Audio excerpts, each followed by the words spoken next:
Hey good people, and welcome back to the channel. Today I'll be venturing into new territory and sharing my thoughts and feelings on episode 1 of the new TV series Nekkid and Afraid of Love, which you can catch Sundays on Discovery Plus. For those of you who've never heard about the show, allow me to give you a brief rundown.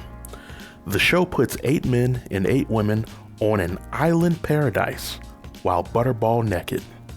The participants are first grouped into pairs and spread across the island paradise, but the participants will ultimately meet everyone involved. Now, when I first heard about the premise of this show, it reminded me of a mashup between Nekkid and Afraid as well as Dating Naked, which came on VH1. And going into the show, I already knew that the participants would be of a certain height and weight and athletic build, which would increase viewership of the show. But unlike the show Nekkid and Afraid, this show really doesn't ask participants to have extreme survival skills. Participants are allowed to bring 2 personal items, and they're also given pre-built shelters, a guide to survival, and tools for heating and boiling water.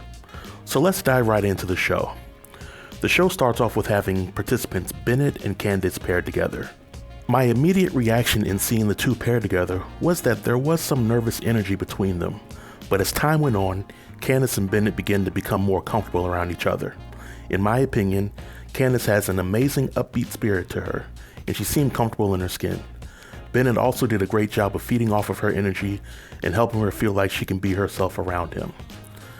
The next pairing is of Lauren and Barack.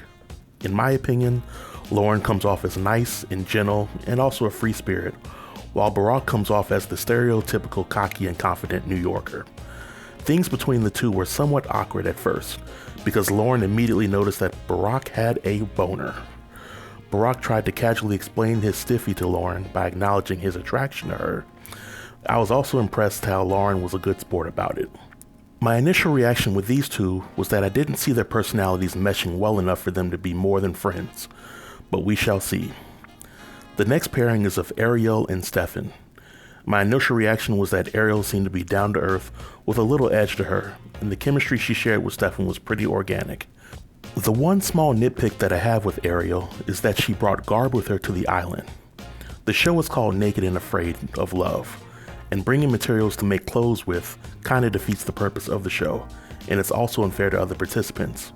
With all that being said, Ariel looks amazing, and she has a nice rump on her. The next pairing is of Jay and Crystal. Now right off the bat, this seems to be one of the worst pairings of the show. Jay is one of the youngest participants on the show, and it shows through his actions and his personality during his introduction and when he first meets Crystal. Crystal seems like a very chill and laid back woman who has a nice personality that most guys would definitely be into. I just don't know if Jay would be mature enough to maintain the attention of someone like Crystal. Now let's move on to Brit and Nelson. Right off the bat, Brit is somebody that would get on my nerves pretty quickly if I were trapped on an island with her. She might have a nice personality and be a nice person, but the tone of her voice would drive me crazy. I appreciate and respect Nelson for being hesitant to hug Brit. He later admitted that he wanted to get consent before engaging, because let's face it, nowadays you have to be real careful so you don't get sued. But Nelson admitting to be sexually fluid may be a turnoff to some of the women on the island when considering him for a relationship. The next pairing is of David and Rachel. On first glance, these two seem to be a nice pairing, but as time went on, I viewed David as the stereotypical California surfer dude, and Rachel gave off real tomboy vibes. Rachel definitely seems cool, but I'm not sure if either of these participants will be able to find a love connection on the island. Ben and Cassale are the next paired match, and this match was definitely interesting because both of them seem to be from different spectrums of life. Ben is a master hunter country singing type, while Cassale is an earthy professional student who's also a vegan. I think they like each other as friends, but throughout the episode I've seen zero chemistry between the two of them. The last participants to match are Chelsea and Michael, and as the saying goes, save the best for last. Now, in my opinion, out of all the female participants on the show, I think Chelsea is the total package as far as looks go.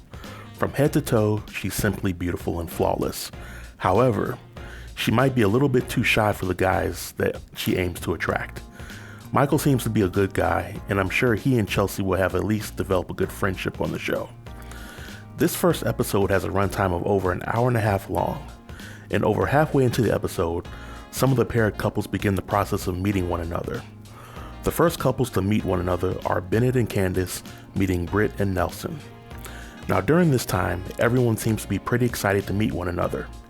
That was until Brit devised the plan to get some alone time with Bennett. Now I had a feeling that the moment Nelson told Brit about his sexuality, then she would be on the first train smoking elsewhere. But on the flip side, Candace and Nelson didn't seem to have any chemistry going on during their alone time. And Candace's jealousy of Brit and Bennett forming a connection was probably the only drama featured in the entire episode. The next couples to meet are Barack and Lauren meeting Chelsea and Michael. First impressions were that Barack immediately notices Lauren is into Michael, which sows some seeds of jealousy. But Barack isn't too concerned with what Lauren and Michael have going on because he gets to spend time with the lovely Chelsea. It was interesting to see how Lauren opened up when she was around Michael. David and Rachel meet Ariel and Stefan, but not much time is spent with how these four participants interact with one another. But I'm sure there'll be more footage in the shows to come. Now overall, on a scale of 1 to 10, I would rate my level of enjoyment in watching this episode a solid 4. The show really isn't reinventing the wheel when it comes to reality TV shows that feature participants in the nude or are looking for love. In my humble opinion, most of these participants likely won't even find a lasting connection on the show with someone on the island.